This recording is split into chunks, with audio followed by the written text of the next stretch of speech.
Nabawasan ba ang korupsyon?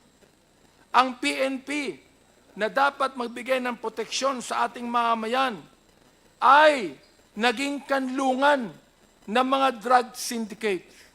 Bakit? Pera. Kinakampihan natin ng war on drugs. Kinakampihan natin yan. Pero bakit kinakailangan may mamatay o pinatay ng mga 30,000 na tao na ang karamihan niyan ay mistaken identity, na ang iba ay mga bata? Ang sabi ng isang senador na nakaupo, na dating PNP Director General, collateral damage. Collateral damage lang ba ang pagpatay? Yan ang gusto kong sagutin ng senador na yan. Collateral damage lang ba ang pagpatay kay Kian de los Santos? Collateral damage lang ba ang pagpatay sa isang 3 taong gulang sa Cebu?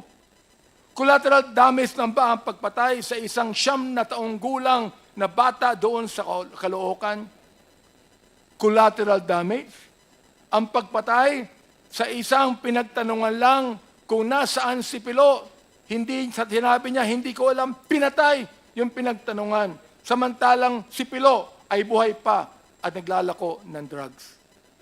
Collateral damage ba ang pagpatay sa isang driver ng tricycle driver na nagsakay ng drug pusher? Pinatay yung drug pusher, pero pinatay din ang driver ng tricycle. Yung pa ay collateral damage. Pagamahal ba sa bayan ito? Kapag ang tao pumapatay ng marami, at binabayaran ang mga pumapatay, pagamahal ba sa bayan ito?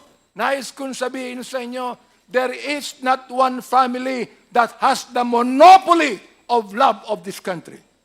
There are almost 120 million Filipinos, and most of these Filipinos love their country. Ayaw natin na mayroon lang isang pamilya na magsasabi na sila ang nagmamahal sa bansang ito. Galit tayo. Bakit may Quadcom? Galit tayo sa masama na tinutulak ang bansa sa kasamaan. Bakit may Quadcom? Galit tayo sa Pogo o anumang sugal na lalong nagpapahirap sa ating bayan at nagpapayaman sa ilan.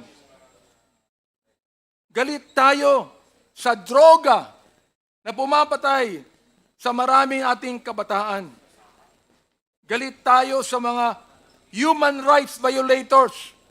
Ito man ay agents ng pamahalaan o NPAs o terorista o mga kriminal na naghahasik ng kaguluhan sa ating mahal na bayan. Hindi po tayo terorista. Ano po? Hindi tayo terorista. Hindi tayo komunista. Hindi tayo diktatorya. Tayo ay demokrasya na nagmamahal sa isang malayang bansa. May respeto sa saligang batas, sa karapatang pantao, sa mararangal na mga public officials, lalo na sa taong bayan. Ayaw natin ng proliferation of illegal gambling. Ayaw natin ng mga Chinese na gusto tayong sakupin.